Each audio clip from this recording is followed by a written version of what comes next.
எல்லோருக்கும் வணக்கம். இன்னைக்கு நான் சொல்ல போற இந்த கதையில ஒரு சின்ன உண்மையை புரிஞ்சுக்கிட்டதால ஒரு சிறுவனின் சாதாரண வாழ்க்கை எப்படி அசாதாரணமா மாறுச்சுன்னு பார்க்க போறீங்க. Welcome to my channel evolve with twinkle. மதுரைக்கு பக்கத்துல சாந்திபுரம்னு ஒரு கிராமம். அங்க ஆதின்னு ஒரு பையன் அவன் அம்மாவோட வாழ்ந்து வந்தான். படிப்புல மட்டும் இல்லாம ஆதி அந்த சின்ன வயசுலயே ரொம்ப திறமையானவனா இருந்தான். எதை பார்த்தாலும் அது அப்படியே தத்ரூபமா வரைகிற திறமை அவனுக்கு சின்ன வயசுலேருந்தே இருந்துச்சு. அவனுக்கு சமமான வயசு இருக்க பசங்க மாலை நேரத்துல சைக்கிள்ல ஊர் சுத்தவும் ஆத்தங்கரையில கபடி விளையாடுறதுலையும் டைம் பாஸ் பண்ணிட்டு இருக்கும்போது ஆதியின் கைகள் மட்டும் படம் வரைகிறதுலையும் சின்ன சின்ன சிலைகள் செய்யறதுலையும் பிஸியா இருந்துச்சு. அவன் கண்கள்லையும் விரல்கள்லையும் அவ்வளவு திறமை ஒளிஞ்சிருந்துச்சு. இந்த மொத்த உலகத்தையும் கோடுகளாவும் வடிவங்களாவும் தான் அவன் பார்த்தான். அவன் அம்மா சமைச்சு முடிச்ச பிறகு அந்த மண் அடுப்பு கரியை யூஸ் பண்ணி கிராமத்து மண் சுவர்ல கோயில் யானையோட உருவத்தை அச்சசலா வரைஞ்சிடுவான். கொஞ்சம் களிமண் கிடைச்சா போதும், கொஞ்ச நேரத்திலேயே அது சின்ன கடவுள் சிலையாவே மாறிடும். ஆதிக்கு சாந்திபுரம் கிராம மக்கள் மனசுல ஒரு தனி இடமே இருந்துச்சு. வயல்ல ஒரு அம்மா நெல் புடைச்சுக்கிட்டு இருக்க காட்சிய தத்ரூபமா வரைஞ்ச அவன் திறமைய பார்த்து கிராமத்து மக்கள் பூரிச்சு போனாங்க.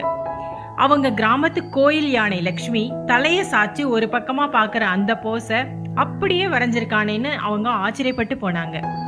ஆதி தன்னோட திறமையினால ஒட்டுமொத்த கிராம மக்களையும் கவர்ந்து வச்சிருந்தான்.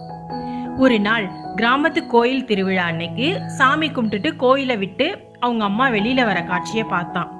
அந்த நீல நிற புடவையில அவன் அம்மா ஆதியின் கண்களுக்கு தேவதை மாதிரி அழகா தெரிஞ்சாங்க. உடனே ஓடி போய் அவங்க அம்மாவை கட்டி பிடிச்சுக்கிட்டான். அவன் அம்மாவை தத்ரூபமா கலர்ஃபுல்லா வரையணும்னு ஆதிய ஆசைப்பட்டான். அந்த நிறங்கள்ல தான் அவன் ஓவியத்தோட உயிரோட்டம் இருக்குன்னு நினைச்சான். ஆனா அவன் கைகள்ல இருக்கிறது வெறும் கரியும் களிமண்ணும் தான். கோயில் வாசல்ல கட்டி இருந்த செவ்வந்தி பூக்களோட பிரகாசமான மஞ்சள் நிறத்தை பார்த்தான். அப்புறம் சூரியன் மறையும் போது தெரிகிற ஆரஞ்சு கலரையும் அவன் பார்த்தான். அப்படியே குனிஞ்சு கரியும் மண்ணும் மட்டுமே படிஞ்சிருந்த அவனோட கைகளையும் பார்த்தான். சீக்கிரமே கரியும் மண்ணும் காட்ட முடியாத நிறங்களை வச்சு அவன் படங்களை வரையணும்னு முடிவு பண்ணான். அதை பத்தி கனவும் காண தொடங்கினான். வெயில் காலத்துல வர தீராத தாகம் மாதிரி அந்த ஆசை ஆதியின் உள்ளே அதிகரிச்சுக்கிட்டே இருந்துச்சு. இந்த புதிய ஆர்வத்தால சுவர்கள்ல அடிக்கிற மாதிரியான கலர் பெயிண்ட் எல்லாம் எங்க கிடைக்கும்னு தேட ஆரம்பிச்சான். மதுரையில அந்த மாதிரியான பெயிண்ட் விற்கும் வியாபாரிகள் இருக்கிறாங்கன்னு கேள்விப்பட்டான். ஆனா அந்த பெயிண்ட வாங்குற அளவுக்கு அவன்கிட்ட வசதி இல்லை. அவன் அம்மாவையும் அவன் சிரமப்படுத்த விரும்பல. அதனால அவனுக்கு கிடைக்கிற ஒவ்வொரு காசையும் சேமிக்க தொடங்கினான்.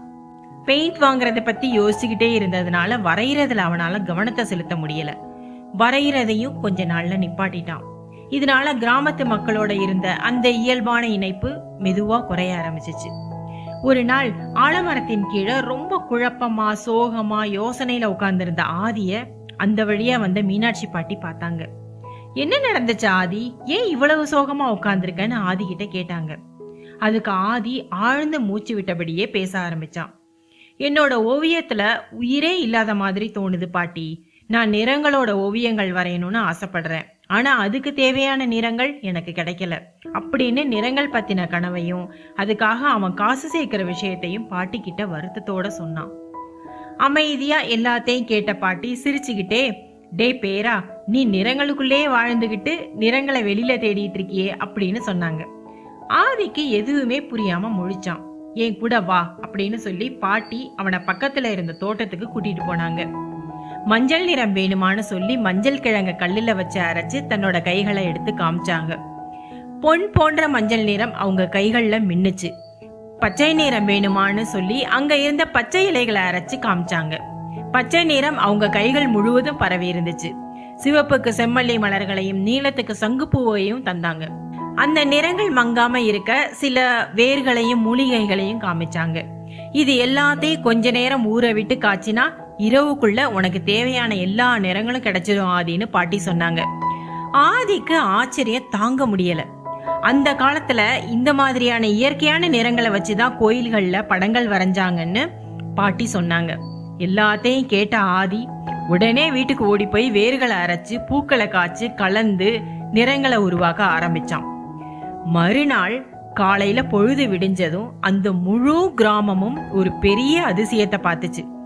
சுவர்ல வரையப்பட்ட அவனுடைய ஓவியங்கள் கலர்ஃபுல்லா மின்னுச்சு. கிராமத்துல இருக்க அத்தனை சுவர்களும் உயிரோட நிற்கிறது போல இருந்துச்சு.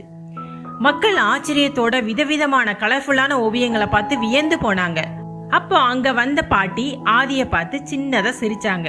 கடைசியா உனக்கு தேவையான நிறங்களை நீயே கண்டுபிடிச்சிட்டியா ஓவியனேன்னு சொல்லி அவன் தலைய மெல்ல தடவி கொடுத்தாங்க. அதே மாதிரி நாம சில விஷயங்கள் செய்ய தேவையான பொக்கிஷங்கள், வாய்ப்புகள், இது எல்லாமே புதையல் மாதிரி நம்மளை சுத்தி தான் இருக்கு ஆதி. நாம தான் எதையுமே கவனிக்காம அதை வெளியில தேடிட்டு இருக்கோம்னு சொல்லி முடிச்சாங்க. ஆதிக்கு பாட்டியுடைய வார்த்தைகள் பெரிய பலத்தை கொடுத்துச்சு. தன்னை சுத்தி இருக்கிற வாய்ப்புகளை கவனிக்கணும்ன்ற பாடத்தையும் கொடுத்துச்சு. ஆமா பாட்டி, நான் பொக்கிஷத்தை பக்கத்துல வச்சுக்கிட்டு அதை தேடி வெளியே அலைஞ்சுகிட்டு இருந்தேன். அது நீங்க தான் எனக்கு புரிய வச்சீங்க பாட்டின்னு பாட்டிக்கு நன்றி சொன்னான். கொஞ்ச நாளைக்கு பிறகு சில வெளிநாட்டவர்கள் சாந்திபுரம் கிராமத்துக்கு ஒரு ரிசர்ச்சுக்காக வந்திருந்தாங்க. அப்ப அவங்க ஆதி வரைஞ்ச ஓவியங்களை பார்த்து வாயடைச்சு நின்னாங்க. எல்லா ஓவியங்களையும் போட்டோஸ் எடுத்துக்கிட்டாங்க. இத வரைஞ்ச ஓவியர் யாருன்னு கிராமத்து ஆளுங்கள்ட்ட கேட்டாங்க. கிராமத்தினரும் ஆதிய பெருமையோட கூட்டிட்டு வந்து காமிச்சாங்க. அந்த ஃபாரினர்ஸும் இந்த சின்ன வயசுல இப்படி ஒரு டேலண்டா அப்படின்னு ஆதிய பாராட்டினாங்க. அவங்க அமெரிக்கா திரும்பி போன உடனேயே ஒரு கண்காட்சி ஒன்றை ஏற்பாடு செஞ்சாங்க. அதுல ஆதியோட ஓவியங்களை காட்சிப்படுத்தி வச்சாங்க. அவனுடைய தத்ரூபமான ஓவியங்கள் அங்க வந்த அத்தனை பேரையும் ஆச்சரியப்படுத்துச்சு. அந்த ஓவியங்கள் all India camel colour contest போட்டியில வெளியிட்டாங்க. அவனுடைய அழகான ஓவியங்களால அவனுக்கு முதல் பரிசும் கிடைச்சிச்சு. இன்னும் அவனுடைய திறமையை இம்ப்ரூவ் பண்ண நிறைய வாய்ப்புகளும் கிடைச்சிச்சு. முழு கிராமமும் மலர்களை தூவி அவனை வாழ்த்தியது. ஆதியால அந்த சாந்திபுரம் கிராமம் உலகத்துக்கே பாப்புலர் ஆச்சு. சோ இந்த கதையிலேருந்து நாம புரிஞ்சுக்க வேண்டியது, வாய்ப்புகள் எப்பயும் நம்ம பக்கத்திலே நிறைஞ்சிருக்கு. ஆனா அந்த வாய்ப்புகளை கவனிக்காதது தான் நம்ம பிரச்சனை. நாம எப்பயும் பெரிய பெரிய வித்தியாசமான வாய்ப்புகளை தேடி ஓடும் போது நம்ம சுத்தி அமைதியா காத்திருக்கிற சின்ன சின்ன சந்தர்ப்பங்களை தவற விடுறோம். தயக்கம், பயம், நம்பிக்கையின்மை நம்மளை தெளிவா எதையுமே பார்க்க விடாது. ஆனா நம்ம மைண்ட ஸ்டேபிளாவும் போக்கஸ்டாவும் வச்சு நமக்குள்ள இருக்கும் வலிமையை நம்பும் போது வாய்ப்புகள் தெள்ள தெளிவா தெரியும். அந்த வாய்ப்புகள் நம்ம வளர்ச்சிக்கும் முன்னேற்றத்திற்கும் படிக்கட்டுகளா மாறும். ஸோ இந்த மோட்டிவேஷனல் ஸ்டோரி உங்களுக்கு பயனுள்ளதா ஃபீல் பண்ணீங்கன்னா please like and subscribe my channel and thanks for வாட்சிங்.